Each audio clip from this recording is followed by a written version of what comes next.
सारे स्टूडेंट का सपना होता है कि वो पढ़ाई लिखाई करके दारोगा बने और अपना भविष्य उज्जवल करे और अपने माता पिता का भी नाम रोशन करे।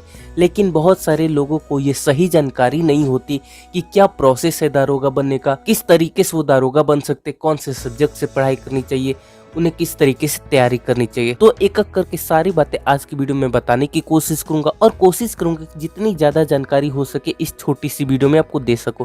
तो सबसे पहले हम लोग जान लेते हैं कि कौन से सब्जेक्ट से पढ़ाई करनी चाहिए और किस क्लास तक पढ़ाई करने के बाद आप दारोगा बन सकते हैं। तो देखिए, बहुत सारे स्टूडेंट के मन में डाउट होता है कि दारोगा बनने के लिए कौन सी स्ट्रीम लेनी चाहिए। कोई बोलता है कि साइंस स्ट्रीम लेनी चाहिए, कोई बोलता है आर्ट्स लेनी चाहिए, कोई बोलता है कॉमर्स लेनी चाहिए। तो देखो, जैसे कि आप सभी को पता है कि 10th के बाद हमें स्ट्रीम चुननी पड़ती है। आर्ट्स, कॉमर्स, साइंस, ये 3 स्ट्रीम होती है और जिस स्टूडेंट का जिसमें इंटरेस्ट होता है अपने अकॉर्डिंग वो चुनता है। लेकिन अब बात आती है कि कौन सा स्ट्रीम लेना चाहिए अगर आपको दारोगा बनना है। तो देखो, आपको एक चीज़ मैं यहाँ पे क्लियर कर देना चाहूँगा कि दारोगा बनने के लिए ऐसा कोई निर्धारित नहीं किया गया कि आपको आर्ट्स स्ट्रीम ही लेके पढ़ाई करनी है, या फिर आपको साइंस स्ट्रीम ही लेके पढ़ाई करनी है, या फिर आपको कॉमर्स स्ट्रीम ही लेके पढ़ाई करनी है। मेरे कहने का मतलब है आप किसी भी स्ट्रीम से पढ़ाई करके दारोगा बन सकते हो। अगर आपने 10th के बाद आर्ट्स लिया था, कॉमर्स लिया था, साइंस लिया था, तो उससे कुछ भी फ़र्क नहीं पड़ता। आप किसी भी सब्जेक्ट से पढ़ाई करके दारोगा बनने का अपना सपना पूरा कर सकते हो। अब बारी आती है ये जानने की कि किस क्लास तक आपको पढ़ाई करनी पड़ेगी।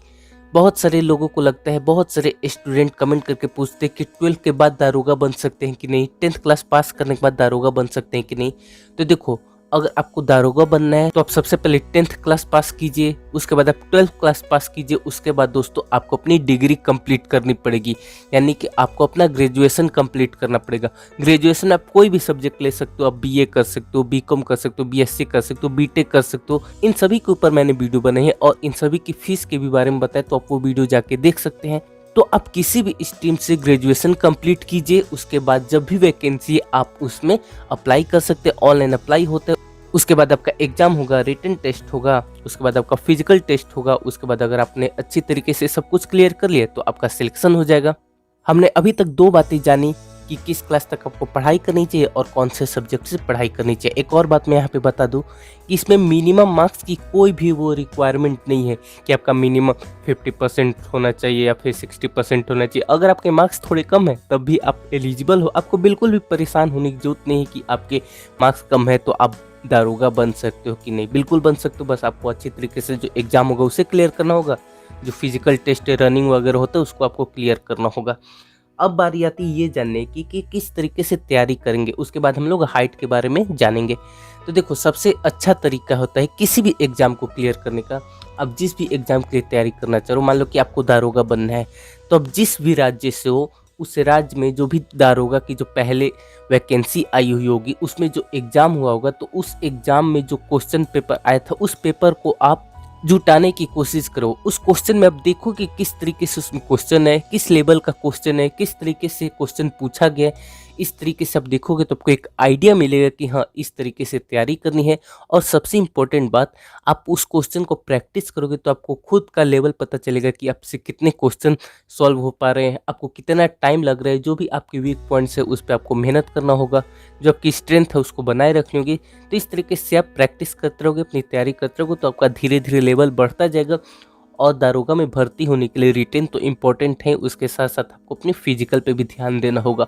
आपको दौड़ वगैरह की प्रैक्टिस लगातार करते रहनी होगी। अब हम लोग बात कर लेते हैं कि हाइट की, कि कितनी हाइट होनी चाहिए। तो देखो, जो वैकेंसी आती है दारोगा की हर राज्य में अलग अलग आती है और हर राज्य के अकॉर्डिंग इसकी जो हाइट होती है थोड़ी सी ऊपर नीचे होती है। हालांकि जो नॉर्मल हाइट होती है वो मैं आपको बता दूं 168 सेंटीमीटर होती है। 168 सेंटीमीटर। किसी किसी राज्य में इसमें आपको 2-3 सेंटीमीटर कम हो सकते हैं, फिर किसी किसी में 170 सेंटीमीटर हो सकते हैं। और उसके साथ साथ दोस्तों, आपके चेस्ट की बात करें तो जो मेल कैंडिडेट है उनके लिए जो चेस्ट की जो मेजरमेंट होनी चाहिए 79 सेंटीमीटर नॉर्मल पोजीशन में, और एक्सपेंशन करने के बाद आपका 84 सेंटीमीटर होना चाहिए। फीमेल की हाइट की बात करें तो फीमेल में जो हाइट होती है 152 सेंटीमीटर होती है। इसमें भी थोड़ी सी ऊपर नीचे हो सकती है आपकी स्टेट के अकॉर्डिंग।